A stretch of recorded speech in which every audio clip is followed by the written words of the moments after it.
Mga kababayan, maligayang pagbabalik po sa Pinas Balita. Ngayon ho, ay patuloy nating minomonitor ang mabilisang pagkilos nga po nitong si Bagyong Opong. So aalamin natin yung mga detalye sa kanyang mga lugar pa na dinadaanan. Sa ngayon ho, ay etong si Bagyong Opong ay nilagpasan na no, ang Sibuyan at Tablas Islands. Diyan po sa May Romblon. At ngayon naman po, ipapunta naman siya sa southern portion po ng Mindoro Islands. So aalamin din natin yung mga lugar na kanyang mga madadaanan pa sa mga susunod na mga oras, no? Ang Bicol Region naman po inaasahang magiging maganda na ang panahon sa mga susunod na mga araw dahil mas lumalayo na o papalayo na rin itong si Bagyong Opong. Ang Metro Manila naman at ilang bahagi ng Calabarzon ay iniwasang pundaanan ng sentro nito nga pong si Bagyong Opong. Bago ho natin ipagpatuloy, kahit isang like lang po, paki-like naman po ng ating video para ho tumaas yung engagement natin at makarating sa ibang mga kababayan natin dito sa Luzon, Visayas po at sa may Mindanao. So alamin na natin yung mga detalye patungkol po dito kay Bagyong si Opong. Sa ngayon ho si Bagyong Opong ay muli pong namataan, nandito po siya sa coastal water po ng Perol Romblon. At yung hangin ho niya naka-maintain pa rin ng lakas sa 110 kilometers per hour. Malapit pa rin ho yan sa may gitna at bumubugso naman sa 150 kilometers per hour. Yung pagkilos niya, tulad na aking sinabi, bumilis ito pa westward sa bilis po na 35 kilometers per hour. Dahil po sa patuloy na paglakas pa rin itong si Bagyong Opong dahil sa habagat, nagkakaroon sila ng interaction. So kahit sabihin natin na dalawang beses na naglandfall itong si Bagyong Opong pero hindi bilang typhoon category bagkos severe tropical storm category. Medyo malakas pa rin naman yun pero hindi ganun yung nagiging impact. Ang ilang bahagi nga po ng Eastern Visayas ay nakaranas po ng first wave ng lakas ni Bagyong Opong. At ang nangyari ay nalagpasan naman po, and maraming salamat sa Diyos sa ganun pong sitwasyon.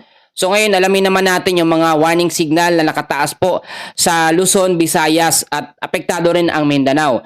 Ang signal number 3 natin ay nakataas pa rin po dito sa may Luzon, dyan sa area ho ng Batangas, sa may Marinduque, Romblon, Occidental Mindoro at Oriental Mindoro.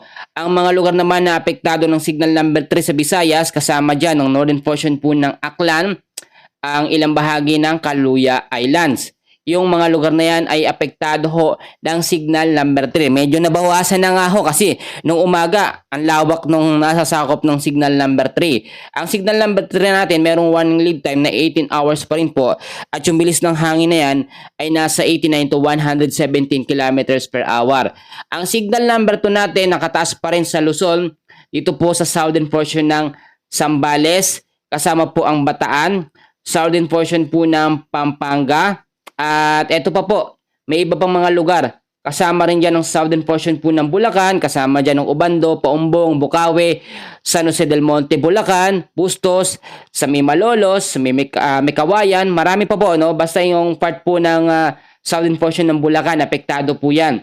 Kasama rin sa apektado po ng signal number 2, ang ilang bahagi ho ng Metro Manila, Rizal, Cavite, Laguna at southern portion po ng Quezon. Napakalawak ng mga lugar na apektado. Kasama rin ang southern portion po ng Camarines Sur, Albay, Sorsogon, Masbate, Calamian Islands at Cuyo Islands. Nakita nyo naman, sa Masbate merong video na lumabas. Grabe yung naging pinsala dahil nga po sa hugupit at lakas nga po nitong si Bagyong Opong na itaas yung signal number 3 nung nakarang kagabi doon po sa area ng Masbate at ngayon na ibaba na yan sa signal number 2 at possible ibaba rin sa signal number 1 ngayong araw din po. Sa Visayas naman, ang mga lugar po na apektado ng signal number 2, kasama dyan ang northern portion po ng Antique, the rest po ng Aklan, kasama ang Capiz, northern portion po ng Iloilo, ang northern portion po ng Negros Occidental, kasama po dyan ang extreme northern portion po ng Cebu. Yung mga lugar na yan, kasama rin ang Bantayan Islands at extreme western portion po ng Samar. At yung mga lugar na yan, pinag-iingat sa banta ng signal number 2. Ang signal number 1 natin, marami pa rin mga lugar na apektado. So, makinig ho kayo at please pakiusap, tapusin nyo ang video para mamaya kasi may makakaligtaan akong lugar, tatanungin nyo pa po sa akin, no? Pasensya na ho kayo. So sa Luzon, apektado ng signal number 1 na merong 1 ng lead time na 36 hours, bilis ng hangin na 39 to 61 kilometers per hour. Diyan pa rin po sa may Pangasinan, dares po ng Zambales, sa may Tarlac, Nueva Ecija, southern portion po ng Aurora, kasama po ang ilang bahagi ng Pampanga, dares po ng Bulacan, dares ng Quezon, Camarines Norte, dares ng Camarines Sur, Catanduanes, at northern portion po ng Palawan. Yan yung sa Luzon. Sa Visayas naman, mga lugar na apektado ng signal number 1, kasama dyan ang ilang bahagi ng Antique, dares po ng Iloilo, Guimaras, central portion ng Negros Occidental. Yung mga lugar ho na yan ay apektado ng signal number 1. Kasama rin mga kaibigan sa apektado ng signal number 1 sa Visayas ang northern and central portion po ng Cebu. Kasama rin ang Camotes Island, northern portion ng Bohol. Yung mga lugar na yan, dares po ng Northern Samar, ilang bahagi ng Samar, Eastern Samar, Biliran, Leyte at Southern Leyte. Ang daming mga lugar, kaya nga po ngayon ay nagbabala ng pag-asa sa banta ng malawakang mga pagbabaha at landslide sa mga landslide prone area. So tignan natin yung tinatawag natin na area of probability nitong si Bagyong Opong. Sa ngayon hindi pa ito nakakalabas ng ating Philippine landmass. No? Ibig sabihin ng Philippine landmass, yung pinakalupa no, ng bansa natin. At lalabas siya ng ating Philippine landmass pagdating po ng mamayang gabi. Mamayang gabi din po siya bilang isang severe tropical storm. Ang nangyayari dito, sa west siya o kanlurang bahagi ng ating bansa lalabas sa Philippine landmass, makaka-apekto naman siya sa habagat, mas lalakas ang epekto ng habagat. So lalabas naman ang ating Philippine Area of Responsibility si Bagyong Opong pagdating ng September 27, Sabado ho yan, alas 8 ng gabi at bilang isang ganap na typhoon category. So tama ho talaga yung nasa forecast natin na kapag lumabas ito ng kalupaan ng Pilipinas, lalakas siya, ang mga kabuelo siya, mag-intensifies into typhoon category. At mangyayari po yan pagdating pa po ng Sabado. So maging alerto at maging handa sa mga posibilidad na pwede pong mangyari. So ngayon, alamin naman natin yung mga susunod na mga lugar na dadaanan po nitong si Bagyong Opong. Mamayang gabi ho ng alas 8, 195 kilometers west of Calapan City, Oriental, Mindoro ho ang kanyang magiging lokasyon. So yung mga nakatira dyan, maghanda na po kayo sa posibleng banta ng Bagyong Opong.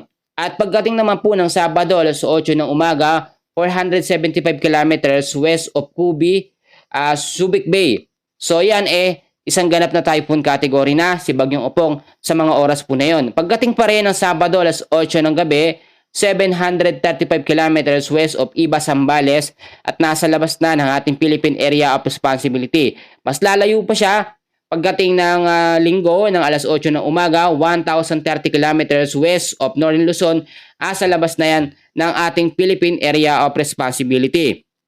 Pagdating pa rin ng September 28 po mga kababayan ko, ay lalayo pa ulit siya ng 1,290 kilometers west of Northern Luzon, nasa labas pa rin ng ating Philippine Area of Responsibility. So ngayon, dahil nga po sa patuloy na paglakas, ito nga pong si Bagyong Opong, kasama na dyan itong habagat or southwest monsoon, meron pa rin po tayo nakataas na heavy rainfall warning. Alam nyo yung heavy rainfall warning, hindi na talaga yan nawawala. Kaakibat na yan ito nga pong mga bagyo na nagbibigay ng pag-uulan sa malaking bahagi ho ng ating bansa. Ngayong araw din po ang heavy rainfall warning natin mga kaibigan dahil kay Bagyong Opong. Ngayong hapon hanggang bukas ho ng hapon, 200 mm sa dami ng pag-uulan sa may Occidental Mindoro. Kasama po dyan ang Oriental Mindoro at Romblon. 100 to 200 mm sa dami ng pag-uulan sa may Palawan, Quezon, Laguna, Batangas, Masbate, Biliran, Marinduque, Aklan, Antique at Capiz.